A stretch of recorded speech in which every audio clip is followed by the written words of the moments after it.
about to have a visitor. Oh, interesting type. And most unusual, I'd say.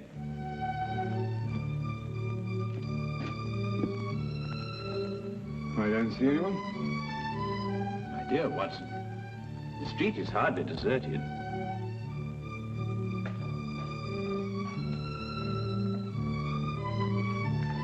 No, I don't mean that. I see one or two people, of course, but nobody appears to be interested in this flat.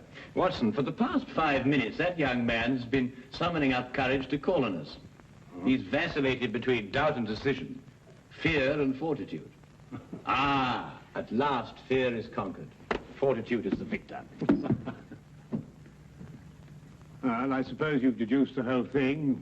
Who he is, what he wants, where he comes from. As a matter of fact, I haven't the slightest idea. But with so unusual a client, I fully expect a most unusual case. If he comes here. Wait. Ah, the first step.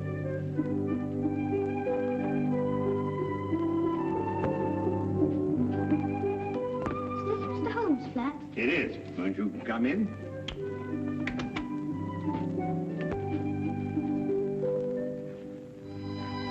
Hello. Are you Mr. Sherlock Holmes? Yes, and that is Dr. Watson. How'd you do? Anything the matter? No. It's just that... Yes? Well, I thought you'd be much stronger looking. Oh, well, I'm really quite strong, you know. I can tear dictionaries in half. Can you really? Yes, of course, and I'd show you if I had a dictionary handy. Well, what I've come to see you about will take brains.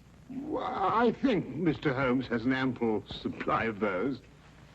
Now, wouldn't you like to sit down? Oh, thank you. Hello there, Memoir. Cup of tea? No, thank you, sir. I'd like to get right down to business. Oh, good. Well, my name is Andrew Fenwick. I'm 11 years old, and I live at number 17 Dudley Court, Upper Spimment Street. Splendid. Now, what appears to be your difficulty? Mr. Holmes, my father has disappeared. Disappeared? Yes, sir. His name is Herbert Fenwick. He's a bookkeeper at Rondale Industries. He's tall and wears glasses. Will you find him for me? I'll do my best, Andrew, but first you'd better tell me the whole story and anything else that may matter. Well, sir, Dad's always been the happiest and most wonderful person in the world. Each night he'd come home and joke and tell funny stories. And every Sunday we'd take bicycle trips or fly our kites or something like that. You might see he was a pal of mine instead of just a father. I understand. Go on. Well, sir, starting a few months ago, Dad began to act in a very peculiar manner. You mean he stopped being your pal? It was more than that, Mr. Holmes. Dad began to leave the house for days at a time.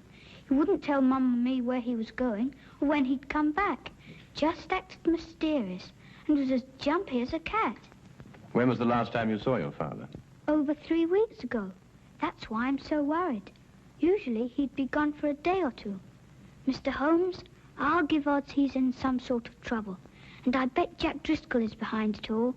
Jack Driscoll? Yes, sir. Just before Dad left, the last time, he told Mum and me what to say in case this Jack Driscoll came round the house looking for him. We were to say that Dad had gone to Scotland to visit his brother. And that's got me worried too. Why? Because Dad hasn't got a brother.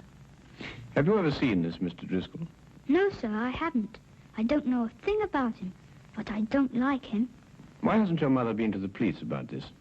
I suppose that's because Dad told her not to do a thing about it. Not that no matter what seemed to happen, she was just to wait and have faith.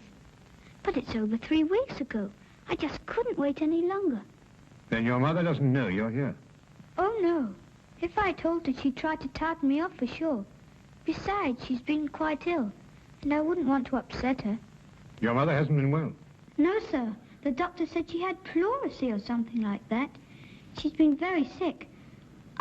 I really wouldn't want her to know I've come here. Your visit will be held in the strictest confidence. Thank you, sir. And you will take the case? I'll look into it immediately.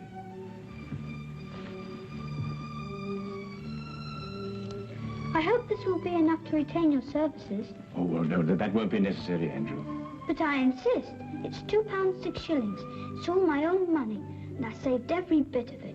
Now, I think you'd better hold on to it. Perhaps you can do me a good turn someday. No, sir. A business deal is a business deal.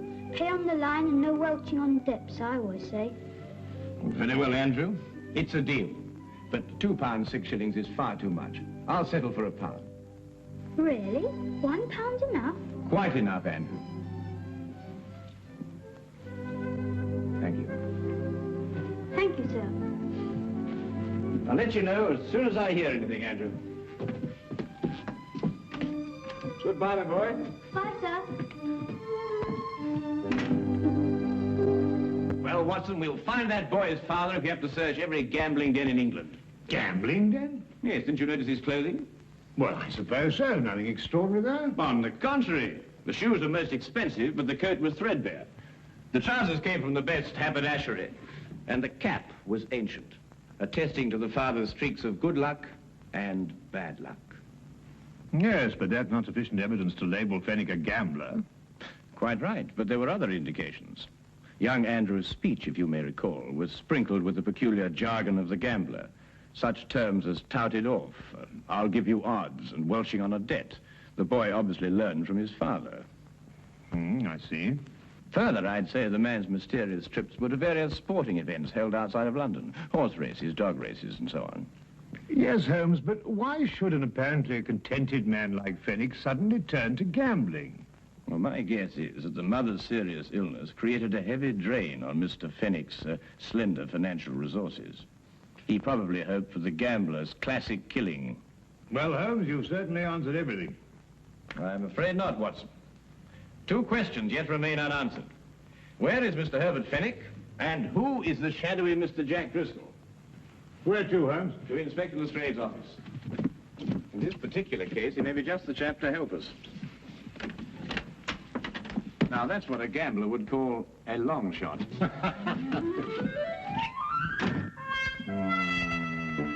Driscoll. Jack Driscoll. Oh, yes, I remember him. He was in the coal business. Oh, no, Lestrade. I don't believe the Driscoll you're referring to has any bearing on this case. Stockbroker? No, I don't think so. Parliament? No. Railways? No. Musician? What? If you'll excuse me, sir. Now, what is it? What is it, Wilkins? Jack Driscoll, sir. Alias Jack Ellersey, alias Gerald Jackson, sir. Arrested 1891, suspicion of murder, released. Arrested 1892, burglary, convicted and served 1 year. Arrested 1894, suspicion of forgery, released. At present believed involved in illegal bookmaking practice. Whereabouts unknown, sir. Now, that unsavory brew sounds much more like our cup of tea. Tell me, Lestrade, in which of the various sporting spheres is Mr. Driscoll most active?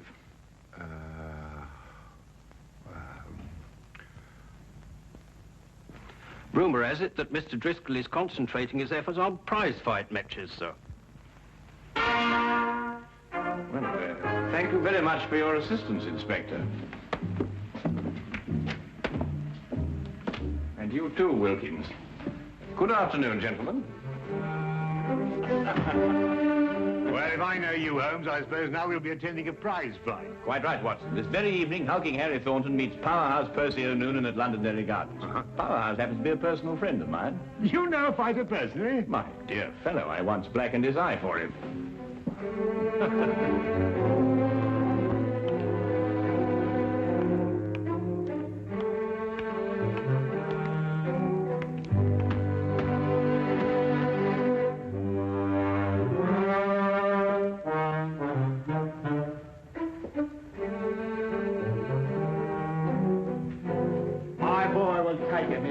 Because he thinks.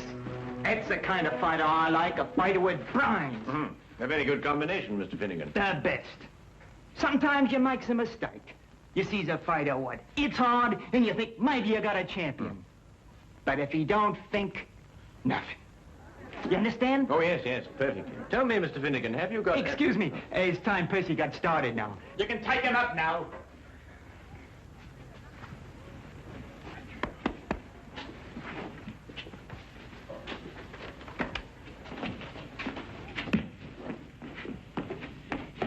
Brains?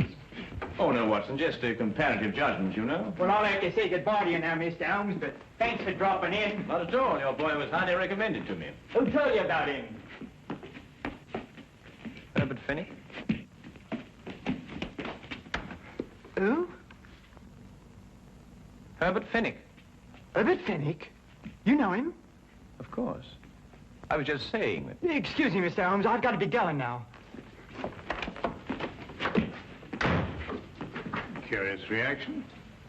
Perhaps not so curious, Watson. The proper use of that name may open several tightly barred doors. Proper use? What do you mean, Holmes? Well, if I'm correct, you'll soon see for yourself. Just let's continue to drop the name.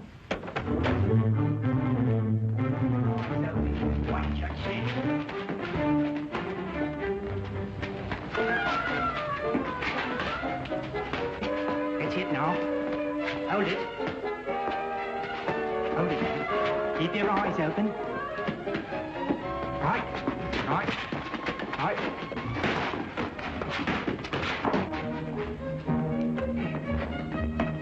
Watch it now, Percy. Watch it. That's it. That's it. Hold it now. Hold it.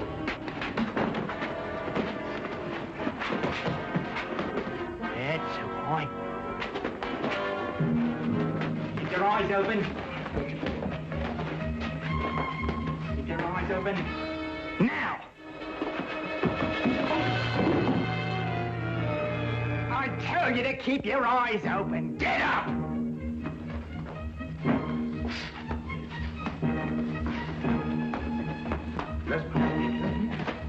Good old Herbert Fenwick. I must remember to get his advice on next week's card. You know, it's a pity poor old Bert Fenwick couldn't come with us this evening. Yes. Do you know what old Herbert Fenwick told me this morning? No, what did Herbert Fenwick tell you this morning? Did you hear that? You know, Watson, it's not every day you can meet a man who'll give you insight. Sounds like just what Driscoll's been looking for. I told you that they admitted. You remember I said... What are you waiting for? Oh, that we met a chap like... Don't like taking them either. They might get roughed a bit later, then somebody says they saw him leave with us. Do you think the street would be any better? You know him? Mr. Holmes, the big one is. He knew Percy. Didn't catch the other bloke's name, but he looks like a fighter I used to know. Got the sack for using unfair tactics. I figured he was a bad one. Got a nasty look about him. Well, if he tries anything, don't expect any Marquis of Queensberry out of him. Use some of your own tactics. Righto. Get to it now before the Upton leaves. Let him know we mean business right from the outset. Stand by, Watson.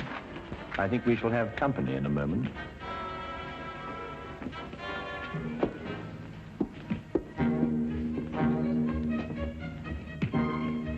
I beg your pardon? Herbert Fenwick a friend of yours? Yes, but I don't see why. You come with us. Certainly not. Who are you? It will be much easier on you if you don't make a fuss. Where are we going? To see a gentleman who would like to talk to you about Mr. Fenwick.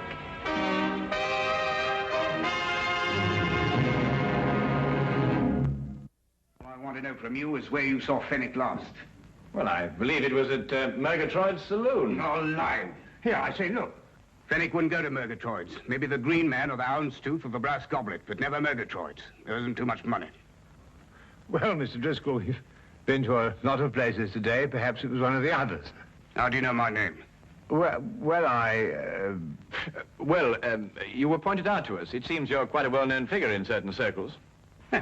Well, Mr. Driscoll, if we should see Mr. Fenwick again, is there any message you'd like us to give him? he knows what I want, that Wilshire. Oh, he's in debt to you, is he? Over £1,000. I'm not willing any longer to collect. If I get my hands on Fenwick, that'll be the last of him. And that goes for you, too, if I ever find out you helped him in any way. Now, get out of here.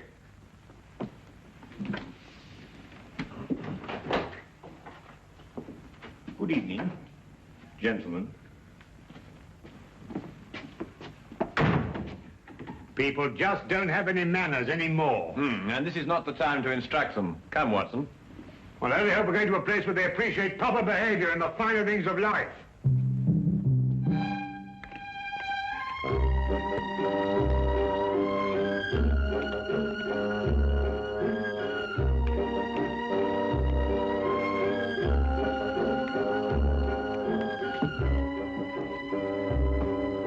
I'm sorry, Governor. Not at all, sir.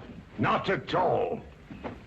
Oh, really, Holmes, we've been to the Coach and Horses, the Green Man, the King's Head. We've interviewed dozens of disreputable characters. Must we go through all this process again? I'm afraid so, Watson. It's the only place that we can obtain some further information as to Fenwick's whereabouts. No. Oh, barman. Yes, sir? 2 pints of mild and bitter, please. Oh, and some information. Mild and bitter's cheap, sir. But not the information, eh? Oh, no, sir.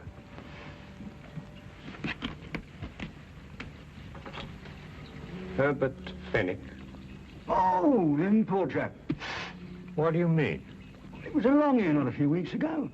We were talking confidential like. Told me he booked a passage to America. Too bad he won't be able to use it now. Oh? Why not? Me say you haven't heard. No. Fenwick's dead. Suicide a few hours ago. But how? Where? He rented a room not far from here. And he went down to the Thames and threw himself in. Left a note saying he was in trouble, couldn't go on. Let's see. Have they found his body? Oh, no, not yet.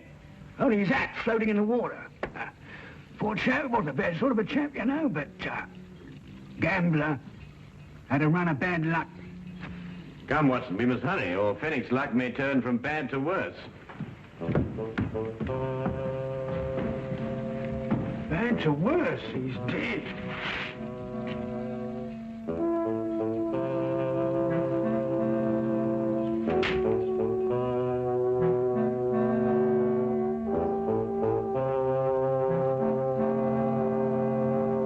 Well, there you are, Holmes. What more do you want? The body. Oh, we'll soon find that. There's no doubt about that. The river patrol's dragging the Thames already. I assure you, Inspector, Herbert Fenwick is still alive. Then why should he write a suicide note? Surely the question is, why should Fenwick write a suicide note in such explicit detail? Listen, this is a terrible thing to do, but I have made up my mind. It is the only way to end my difficulties. Today at 6 p.m., I'm going to the Thames. I will jump from the Hertford Bridge. Forgive me, but have faith. Signed, Herbert L. Fenwick. No, Holmes, I can't follow that line of reasoning. Then perhaps this may convince you. Take a look at that hatband with Fenwick's name on it. You'll notice that it's absolutely brand new, whereas the hat, of course, is unmistakably old. You mean then, Holmes, that Fenwick here had his name put into his band in the last 2 or 3 days? Exactly. Merely a ruse to make people believe that he committed suicide.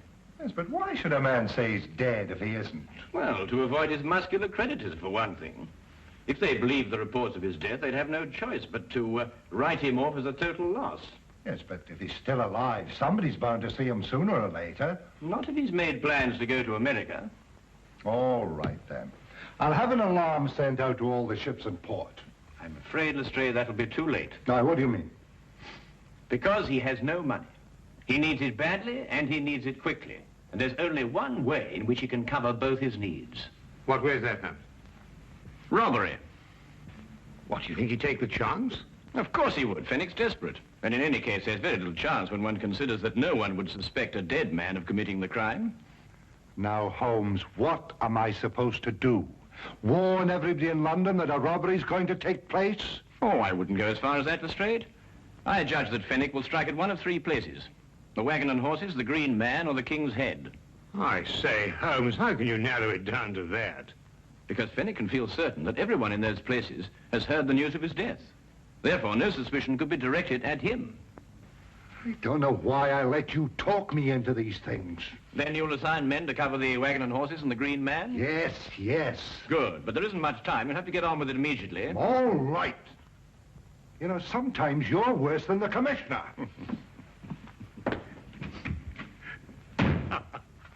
Tell me, Holmes, what about the King's Head? Ah, that will be our little project, Watson. But first, I want you to carry out a mission of the utmost importance. Now, listen to me closely.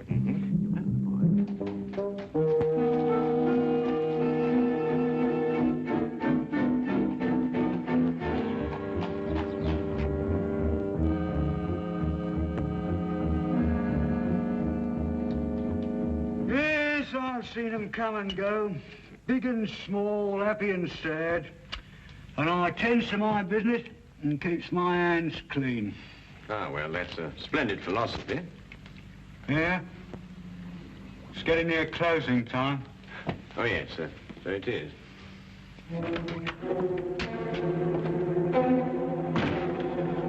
Put your hands up. I'll take that if you don't mind. I'm sure he does, but then he has very little choice, has he? You, get over there. Go on, hurry up. You two. Go on. I'm sorry, Holmes. We had a bit of difficulty and... Oh, no. I've got him, Fenwick. What? Brilliant job, Fenwick. Absolutely brilliant. Dad! What's the game? Let me go. Go on, sit down, you villain. Here, give me the gun. Come. Now, not a word out of you. Not a word. Dad, is it really you?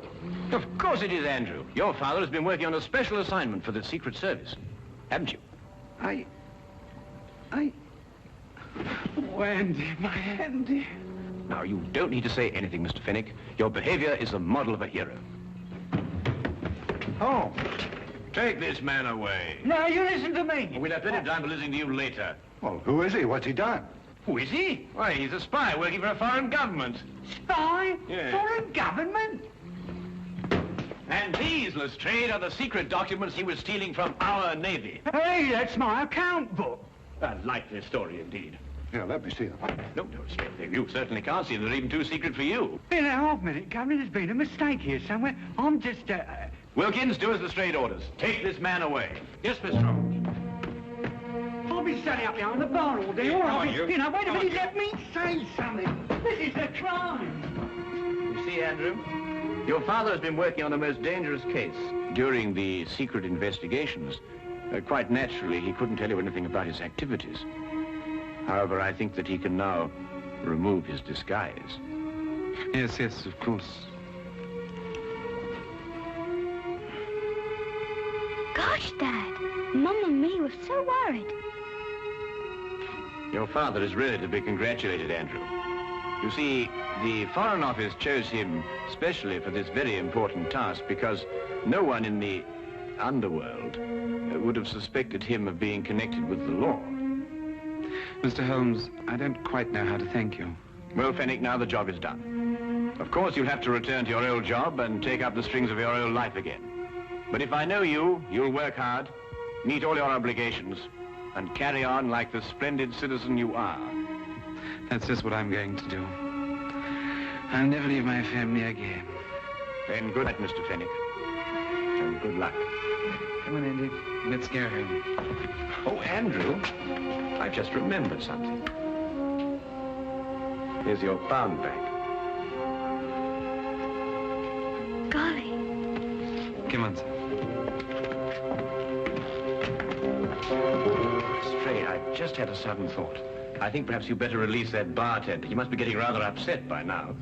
Holmes, either you've gone insane or I have. No more insane than usual. After all, everyone is entitled to make a mistake. Scotland Yard does sometimes, you know. I'm at least entitled to one. Good night, Inspector.